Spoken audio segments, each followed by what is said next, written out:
Assalamualaikum warahmatullahi wabarakatuh. Bertemu lagi dengan saya Asmara Hadi dari bagian pemerintahan Kabupaten Sidoarjo. Dalam kesempatan kali ini akan kami salam semangat, salam kreatif bagi teman-teman semua, para petugas penginventarisasi nama jalan se-Kabupaten Sidoarjo dari masing-masing desa maupun kelurahan dimanapun Anda berada. Dalam kali ini izinkan kami menyampaikan tutorial bagaimana pemotongan ruas jalan itu.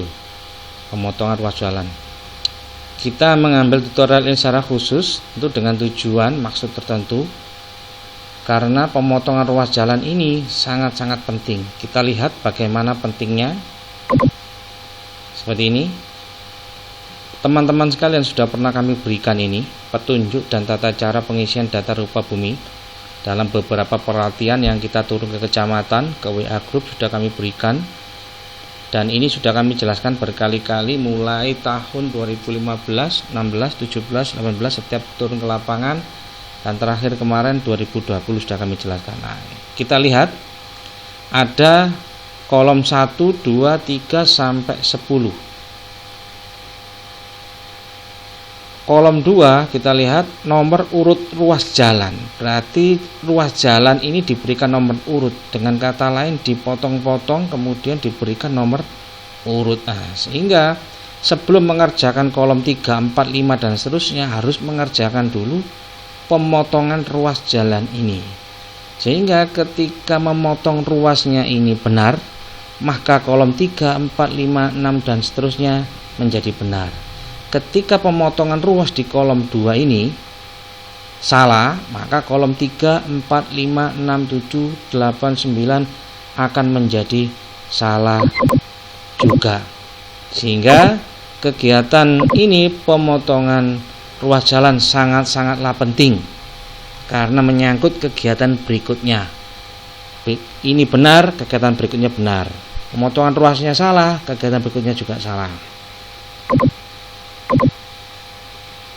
Oke, untuk pemotongan ruas jalan kita perlu melihat ada 3 prinsip, ada 3 pedoman yang harus kita pahami. Yang pertama, setiap ruas jalan memiliki awal dan akhir ruas jalan. Awal dan akhir ruas jalan berupa pertigaan atau perempatan atau lebih dari perempatan, bisa simpang 5 kayak di Semarang dan sebagainya. Untuk melihat lebih jauh, lebih detail, lebih jelas, kita lihat di Google Earth-nya yang sudah kami paparkan di tutorial sebelumnya, tutorial bagaimana pemanfaatan aplikasi Google Earth dalam rangka penamaan jalan, seperti itu.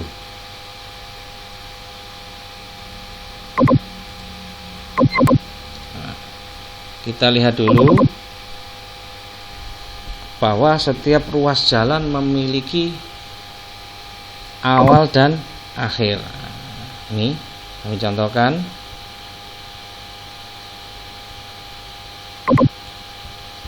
Seperti ini.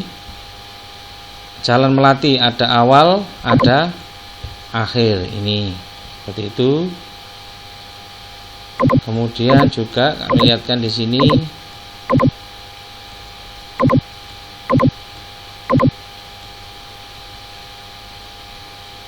jalan lainnya di sini. Jalan Gajah Gangrel Sepur Timur 1. Ini awal ruas, akhir ruas di sini, seperti itu. Selalu punya awal dan akhir ruas. Pertigaan, perempatan dan sebagainya. Seperti itu.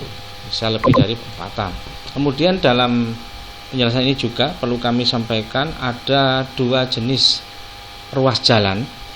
Ada yang pendek, ruas jalan pendek, ada yang ruas jalan panjang. Ruas jalan yang pendek itu ketika perjalanan dari awal ruas hingga akhir ruas hanya dijumpai pertigaan atau perempatan hanya dua, yaitu persis di awalnya dan di akhirnya. Di tengah-tengahnya antara awal dan akhir tidak ada. Ini disebut ruas pendek, seperti itu. Contohnya ini Jalan Gajah Gang Rel Sepur Timur 2, termasuk ini juga Jalan Gajah Gang Rel Sepur Timur 1, termasuk juga ini, ruas 11 Jalan Anjani, tidak ada lagi. Di tengah-tengahnya ini ada perempatan pertigaan. Kemudian jenis yang kedua adalah ruas jalan yang panjang, berarti mulai dari awal ruas hingga di akhir itu melewati, dalam perjalanan awal ke akhir melewati lebih dari dua pertigaan atau perempatan. Kita contohkan ini yang warna hijau panjang ini, yaitu ruas 4 Jalan Gajah. Awal di sini, berarti ini perempatan 1, ini perempatan 2, 3, pertigaan 4,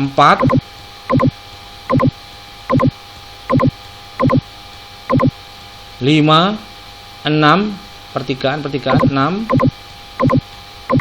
ini pertigaan 7, ini ada pertigaan lagi, tidak saya gambarkan, 8. Nah, ini yang terakhir di sini 9 ada sini, menuju ke tenis gor, seperti itu. Panjang karena melewati kurang lebih 9 pertigaan dan perempatan, dan jalannya berbelok-belok seperti ini. Nah, ini yang termasuk ruas panjang. Terus untuk yang ruas panjang ini juga berhubungan dengan prinsip berikutnya. Kenapa sepanjang ini melewati sekian pertigaan perempatan 9 berbelok-belok, kok ini pemotongan ruasnya benar? Nanti juga akan dijelaskan lagi di prinsip yang berikutnya, prinsip yang kedua. Prinsip yang kedua yaitu setiap ruas jalan harus mengikuti prinsip aliran air alami dan aliran air tunggal. Ada dua kalimat penting, garis bawah, aliran air alami dan aliran air tunggal. Seperti apa? Kita lihat di peta lebih jelas, kita simulasikan langsung dengan contoh-contoh gambar yang real seperti itu. Nah, seperti ini, aliran alami, aliran air alami, aliran air alami. Ini contoh, kami contohkan yang pendek. Aliran air alami. Oke. Aliran air alami itu sifatnya sekali mengalir dari awal hingga ke akhir hanya sekali, yaitu di sini berangkat selesai di sini. Kalau tidak alami bisa mengalir ke sini kemudian kembali lagi seperti itu. Dan yang kita sebut hanya yang alami, sekali berjalan dari awal, apakah itu saluran berupa pipa, berupa sungai, seperti itu, alami, yaitu dari awal hingga akhir tidak bisa kembali. Itu prinsip yang aliran air alami ini menjadi efektif atau tidaknya itu ketika kita coba simulasikan dengan kanan kirinya ada bangunan gedung, kita berikan nomor. Nah, misalkan seperti ini, aliran air sesuai sudah ada perbubnya, bahwa dari awal ruas itu dimulai nomor kecil, kiri ruas itu nomor ganjil, kanan ruas nomor genap. Ini enggak ada contohnya, ini saja bisa. Ini nomor genap kanan ruas, ini kiri ruas. Sekali mengalir berarti seperti ini. Oh, dari sini nomor 2, 4, 8, 10, 12, 16 sampai habis selesai di sana. Di sini kiri 1, 3, 5, 7, 9, 11, 15 sampai di terakhir ruas nomor yang besar. Nah, kalau ini aliran alami yang benar. Kalau aliran air tidak alami, dari akhir balik lagi, akhirnya nanti ada nomor double. Misalkan dari sini kembali ke sini, kembali ke sini. Habis nomor 15 kan 17. Berarti kembali ke sini itu nomor 11 dan 17. Bangunan ini punya dua nomor 11 dan 17. Ke sini kemudian punya dua nomor 9 dan 19. Di sini punya dua nomor 7 dan 21 dan seterusnya. Itu kalau mengikuti tidak alami akan menimbulkan dua nomor berbeda. Bagaimana kita ngirim surat dan sebagainya ketika ada satu gedung punya nomor yang dua ganda. Akhirnya ya tambah membingungkan. Makanya prinsip aliran air alami itu benar dan efektif dalam pemberian alamat, yaitu nama jalan dan nomor gedung. Kemudian tadi dalam prinsip yang kedua juga, kalimat yang kedua disebutkan aliran air tunggal. Aliran air tunggal. Oke. Kita contohkan jalan yang ini ya, yang panjang. Ini jalan tadi saya sebutkan jalan Gajah, jalan Gajah. Nah, ini ruas 4 jalan Gajah. Ini yang warna hijau. Seperti kita ketahui, apakah itu pipa, apakah itu saluran air atau sungai, ketika air mengalir dari awal menuju ke akhirnya, hulu ke hilir, seperti itu. Setiap ada pertigaan atau perempatan, air itu secara alami akan mengikuti memasuki seluruh saluran yang ada. Harusnya begini, seret, ini juga dialiri, ini dialiri, ke sini dialiri, lurus juga, dan seterusnya. Ini juga berbelok ke sini airnya, ini juga dialiri semua. Nah, kita pakai prinsip yang tunggal. Kita pilih salah satu, tidak dipilih semua saluran yang ada. Ini kita pilih dari sini, pilih yang lurus. Pilih yang lurus terus seperti itu, lurus. Wah, walaupun ini berbelok tapi lurus. Karena ini berdiri sendiri menjadi ruas tersendiri, ini berdiri sendiri menjadi ruas tersendiri. Terus ini juga berbelok, di sini menjadi ruas tersendiri, ruas 14. Karena yang hijau tadi ruas 4, ini jalan Gajah, namanya juga berbeda sampai di sini. Ya. Ini menjadi sendiri. Kalau di air yang asli ini juga dialiri. Tetapi karena tadi prinsipnya aliran tunggal, ini berdiri sini seperti ini sehingga ini berdiri sendiri. Ini ruas 4 jalan Gajah, ini ruas 14 jalan Patung Gajah.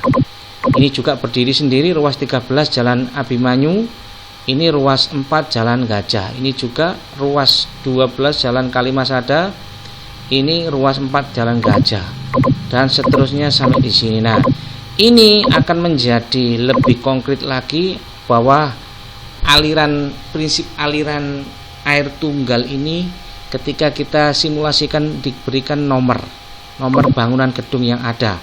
Ingat, bangunan gedung yang ada di setiap akses jalan ini harus tunggal, tidak boleh ganda. Kalau ganda nanti pengiriman surat, hadiah, apa dan sebagainya akan membingungkan, tidak nyampe lah istilahnya seperti itu. Kita lihat Perbub yang mengatur tentang penamaan jalan, tempat wisata, dan bangunan gedung umum, termasuk juga penomoran bangunan gedung. Insya Allah Perbub nomor 14 tahun 2020 baru disahkan bulan Maret yang lalu, insya Allah.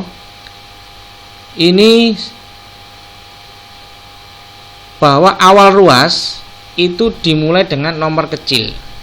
Untuk kiri jalan nomor ganjil ini, kanan jalan nomor genap. Untuk melihat kiri atau kanan seperti apa ini, karena awal di sini berarti kan ada orang berdiri, bersepeda motor, sepeda biasa, mobil masuk ke arah sana, menghadap sana, otomatis tangan kirinya orang itu ada di sini, sehingga ini kita sebut kiri. Tangan kanannya berada di sini, sehingga ini kita sebut sebelah kanan. Berjalan terus sampai di akhir ruas. Mulai dari awal ruas nomor kecil, berakhir di nomor besar di akhir ruas. Kiri ganjil, kanan genap. Kita lihat nomor 1, nomor 3, nomor 5, 7, 9, 11. Setiap gedung memiliki nama jalan ini, nomor gedungnya ini. Jalan Gajah nomor 17, Jalan Gajah nomor 15. Habis 17, 19 di sini. Ini 19, barangkali jenengan tidak kelihatan. Maaf, terlalu zoom.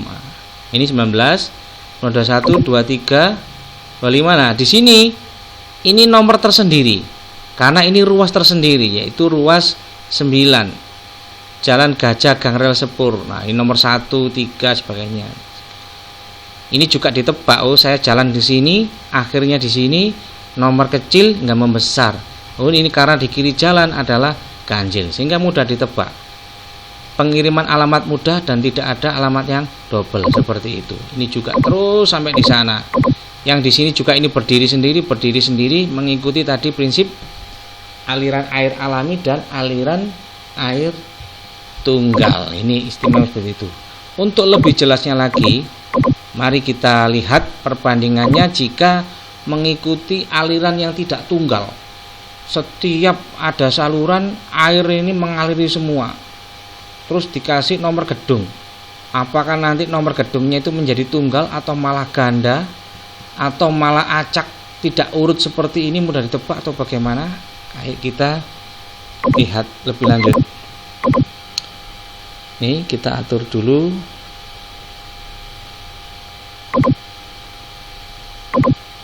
Oke, sebentar.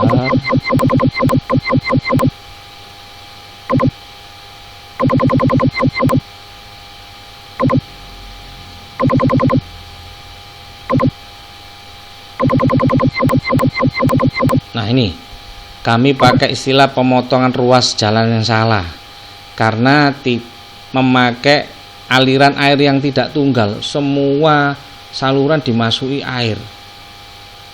Kita contohkan ini ya. Ini tadi garisnya warna hijau. Ini hijau, ini warna beda, ini warna beda, ini warna beda, ini warna beda. Warna beda itu berarti ruas tersendiri, ini ruas tersendiri, ruas tersendiri, ruas tersendiri, ini juga tersendiri. Tetapi kali ini kita berikan judul pemotongan ruas jalan yang salah. Tidak mengikuti aliran air tunggal, mengikuti aliran yang apa adanya. Air mengalir dari sini, di sini juga masuk, sini masuk, lurus juga, di sini juga. Bagaimana penomorannya? Apakah ganda sehingga alamatnya tidak efektif?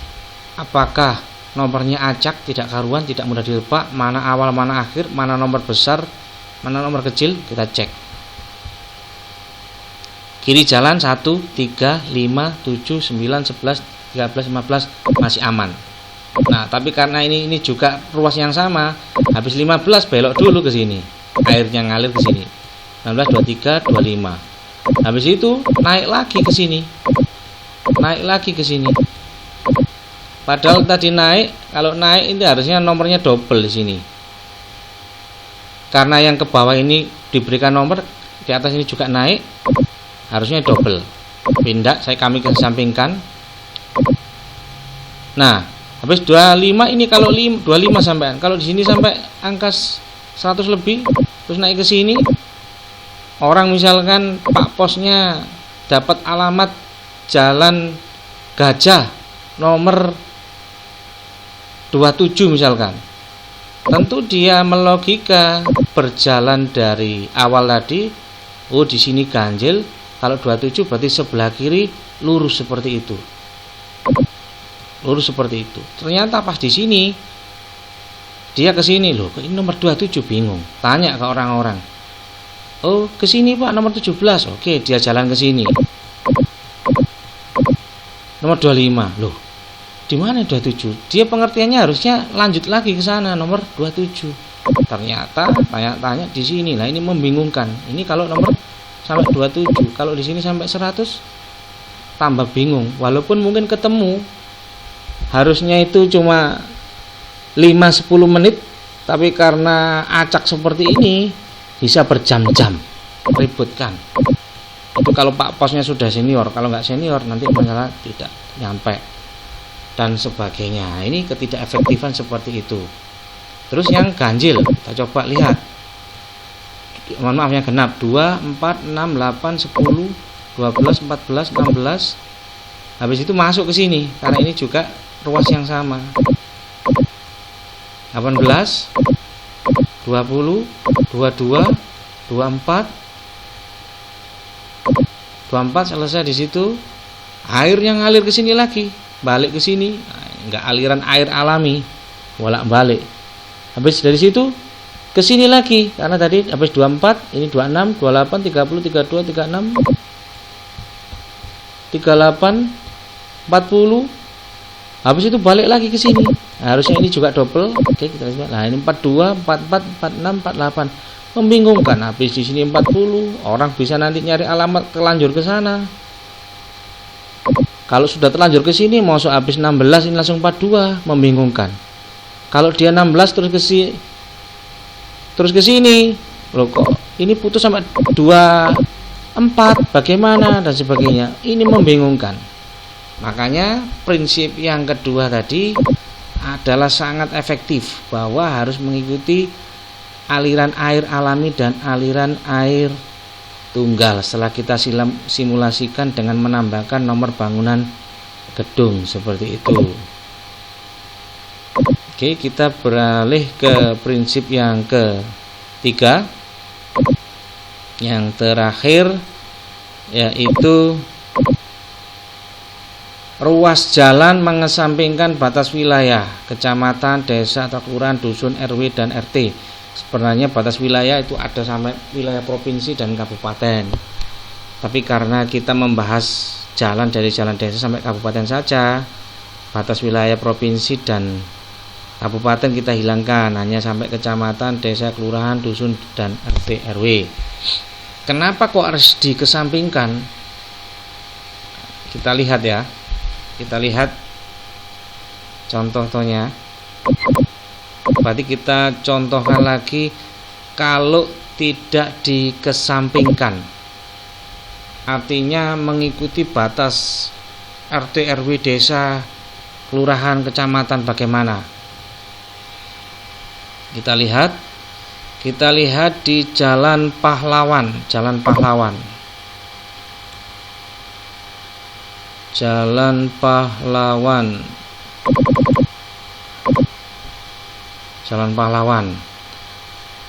Kita beberapa waktu lalu tahun 2019 mendapatkan laporan, yang melapor itu Delta Surya, melaporkan bahwa ada alamat yang memakai alamat Jalan Pahlawan nomor 1 itu ada 3. Itu suratnya Delta Surya ya. 3 itu bangunan gedung mana saja? Pertama, Delta Surya itu sendiri.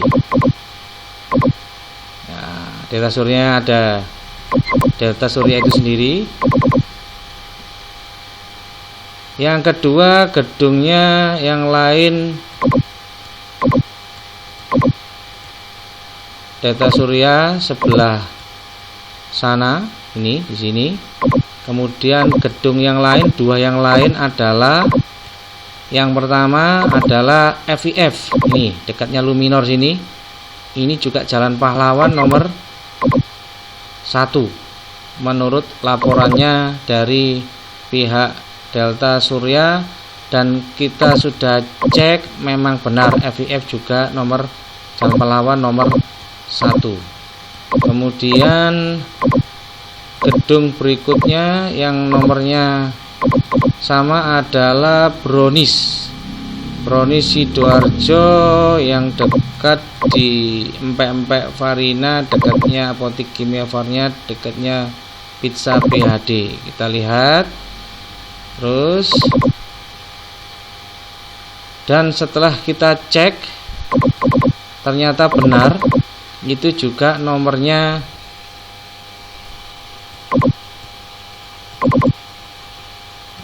juga Jalan Pahlawan nomor 1. Ini dia. Ngeceknya bagaimana? kita mendatangi langsung di lokasi brownies tersebut. Nah, ini browniesnya. Kemudian kita juga undang rapat terkait seperti itu. Nah, ini browniesnya Amanda. Kemudian pas lucunya lagi, nah, ada hal yang menarik lagi saat mengundang rapat klarifikasi. Kami undang dari kecamatan, kami undang dari desa kelurahan setempat yang dari wilayah yang memahami. Kemudian kita undang dari pelapor, yaitu dari Delta Surya, terus sama tim pembakaran rumah bumi kabupaten, ada dari Dishub, ada dari PU Bina Marga, seperti itu. Ternyata ada lagi gedung yang nomornya sama dengan alamat Jalan Pahlawan. Siapa? Nah, ini sing bau rekso Jalan Pahlawan atau Jalan Kecamatan Sidoarjo, tidak lain tidak bukan kantor Pak Camat atau kantor Kecamatan Sidoarjo itu sendiri. Nah, seperti itu. Nah, ini menjadi lucu kalau ngirim surat dan sebagainya, misalkan ada mengirim obat-obatan karena jenis alamat sama dikirim ke brownies menjadi masalah. Ya, kalau ada orang pesen brownies dikirim masuk ke kantornya Pak Camat, alhamdulillah. Nah, ini akibatnya ada nomor ganda atau alamat ganda. Harusnya setiap gedung memiliki nomor-nomor yang single. Dengan adanya pengaturan alamat baru, maksudnya RT RW dusun tetap kita pakai, tapi kita tambahkan nama jalan dan nama dan nomor bangunan gedung, akan lebih memudahkan sehingga setiap bangunan punya alamat yang single, sehingga nanti pengiriman surat, pengalaman surat administrasi pertanahan, PBB, sertifikat, IMB akan menjadi single untuk setiap bangunan, seperti itu keefektifannya. Terus kenapa kok Jalan Pahlawan ini kok ada nomor ganda tadi, ada 4 bangunan? Dikarenakan Jalan Pahlawan ini ternyata terbagi menjadi beberapa desa kelurahan. Nah, yang di sini masuk Jati, termasuk juga Janti, masuk Janti. Nah, ini Delta Surya masuk Jati. Kemudian Luminor tadi, mohon maaf, FIF itu masuk desa lain, Kelurahan Lemah Putro. Kemudian di sini juga ada desa lain, Sido Kumpul, Kelurahan Sido Kumpul. Nah, ini Pak Camat ikut Sido Kumpul, Kelurahan Sido Kumpul.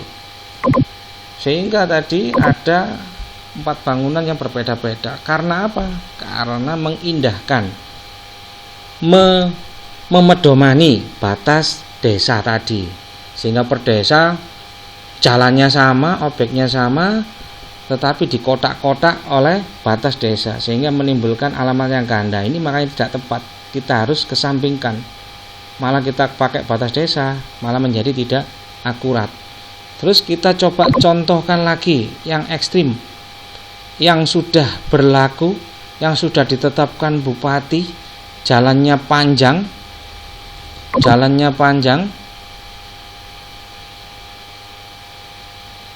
yaitu Jalan Lingkar Timur, yang sekarang sudah berubah nama menjadi Jalan Veteran. Ini ditetapkan Pak Bupati insya Allah 2018 apa 2019 saat Hari Veteran Nasional, yaitu bulan Agustus, tepatnya saya lupa. Kita lihat dari atas, garisnya adalah dari sini, ini Mas Pion, pertigaan tadi. Terus selesai di sini, yaitu pertigaan pos polisi polsek di sebelah sini, seperti itu. Berapakah panjangnya ini? Kita lihat.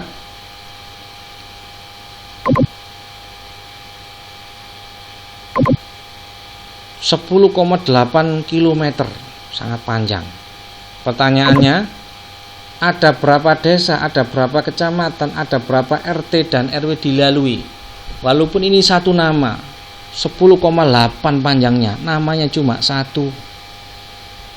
Kita lihat dari awal, berapa desa yang dilewati, berapa kecamatan yang dilewati. Pertama, desa Banjar Kemantren, kecamatan Buduran. Di desanya 1, kecamatan 1. Kemudian desa Tebel, kecamatan Buduran. Desa 2, kecamatan 2. Kemudian desa Banjar Asri 3, Wadungasih 4. Kemudian desa Prasung 5, Siwalan Panji 6. Ini yang warna kuning batas lain, yaitu Sidoarjo, desa Kelurahan Gebang, insya Allah ini desa Kemiri, kecamatan Sidoarjo. Kecamatan 3, desa kelurahannya 7. Peluru Kidul berarti 8, desa kelurahannya 8. Rangkah Kidul 9.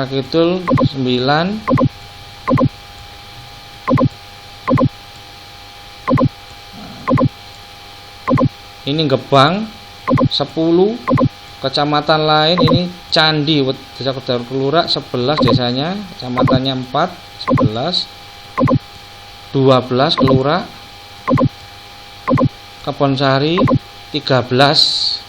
Nah, berarti ada 4 kecamatan, ada 14 desa kelurahan. Itu baru kecamatan 4, desanya 13. RT-nya, RW-nya tidak kebayang. Bisa di atas 20 atau di atas 50, kira-kira seperti itu.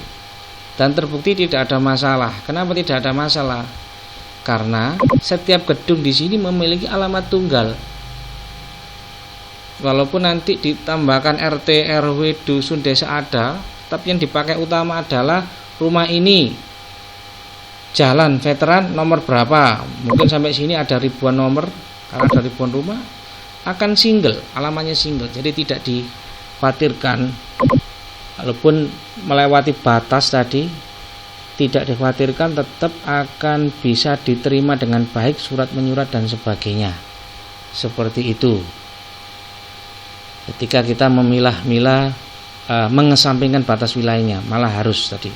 Kalau dipakai batas wilayahnya, contoh yang jalan Pahlawan tadi, malah tidak bagus karena alamannya menjadi double-double. Terus yang terakhir kami sampaikan, petunjuk dan tata cara pengisian data rupa bumi unsur buatan yang berbentuk seperti ini, tolong dipelajari lagi dengan baik. Ini sudah kami sampaikan berulang kali, mulai 2015, 16, 17, 18, 19, 20. Kami sampaikan terus menerus. Kita diskusikan, turun ke lapangan juga terakhir. Ini selalu kami sampaikan. Yang tadi kami bahas hanya nomor 2. Yang nomor 3 ini kami memakai alat bantu. Sama yang nomor 9, alat bantu pakai Google Earth sudah kami ajarkan di sebelumnya. Tolong diisi dengan baik. Nomor 2 sudah kami jelaskan. 3, 4, 5, 6, 7 mungkin mudah. Yang agak sulit tadi 8 dan 9. Untuk menjawab 8 dan 9 tadi sudah kami ajarkan pakai Google Earth di pelatihan sebelumnya. Tetapi juga perlu dibaca ini agar bisa menjawab kolom status jalan dan kelas jalan. Kolom 8 dan 9 di sini ada bagaimana cara menentukan status jalan dari 2 indikator. Pengertian status jalan, jalan nasional, provinsi, kabupaten, desa. Pengertian kelas jalan, ada lokal, sekunder, primer dan sebagainya, lingkungan sebagainya, macam-macam kawasan. Ini pedomannya membuat peta apa, nol. Cara pemotongan ruas tadi kami sudah jelaskan, ada prakteknya sebagainya. Ada aturannya ini tentang tadi pedoman penamaan jalan, tempat wisata, taman dan gedung dan penomoran bank gedung. Ini 14 tahun 2020 benar penyebutan kami. Kemudian juga mengenai tanah perumahan yang dibangun oleh developer yang berizin, apakah itu sudah diserahkan ke Pemda atau tidak. Ini sudah diatur oleh Peraturan Bupati Nomor 16 Tahun 2017. Mungkin ada yang baru.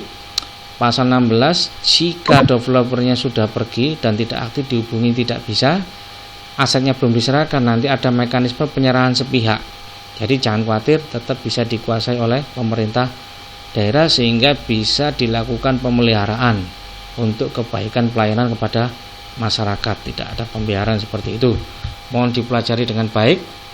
Dalam pembelajaran ini bisa ada pemahaman yang tidak atau kurang atau tidak pas, silakan didiskusikan dengan teman-teman desa lainnya, kelurahan lainnya. Ketika masih ada yang tidak dimengerti atau yang perlu dikomunikasikan, bisa komunikasi dengan kami melalui WA group yang ada di kecamatan masing-masing. Jika kurang puas, bisa tatap muka dengan kami tapi secara daring, yaitu dengan cara invite kami di Google Meet atau maupun di Zoom yang ada. Bisa seluruh desa kelurahan gabung menjadi satu, menginvite kami, atau satu persatu juga kami layani supaya kami berikan pendampingan, penjelasan agar kegiatan tetap berjalan dengan baik. Selamat bekerja, tetap semangat, tetap kreatif, jaga kesehatan. Semoga diberi kelancaran, kemudahan, dan keberkahan untuk kita semua dalam menjalankan tugas kita masing-masing. Terima kasih dari saya. Mohon maaf kurang lebihnya. Wabillahi taufiq wal hidayah. Assalamualaikum warahmatullahi wabarakatuh.